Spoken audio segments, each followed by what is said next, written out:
Novel corona virus বা COVID-19 vaccine উদ্ভাবনে এবং মহামারীর প্রভাব কাটাতে সহায়তা হিসেবে গ্লোবাল সিটিজেন তহবিলে $50,000 বা প্রায় 42.5 কোটি টাকা দেবে বাংলাদেশ। শনিবার ইউরোপীয় কমিশন ও গ্লোবাল সিটিজেন আয়োজিত global goal United for our future the summit শীর্ষক সম্মেলনে অংশ নিয়ে বাংলাদেশের পক্ষে পররাষ্ট্রমন্ত্রী ডক্টর এ কে আব্দুল মোমেন এই ঘোষণা দেন। করোনা ভাইরাসের ভ্যাকসিন পরীক্ষা নিরীক্ষা ও চিকিৎসার উন্নয়নে অতিরিক্ত তহবিল সংগ্রহের লক্ষ্যে এই ভার্চুয়াল সম্মেলনের আয়োজন করা হয়।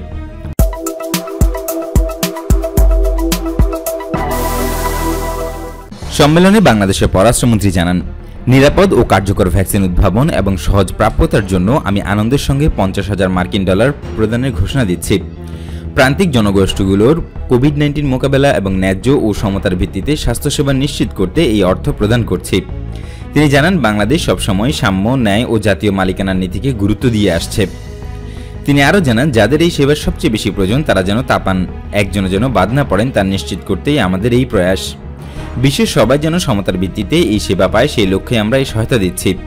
তিনি জানান, এই নজিরবিহীন সংকট মোকাবেলায় প্রধানমন্ত্রী শেখ হাসিনা সামনে থেকে দৃঢ়তার সঙ্গে নেতৃত্ব দিয়ে যাচ্ছেন।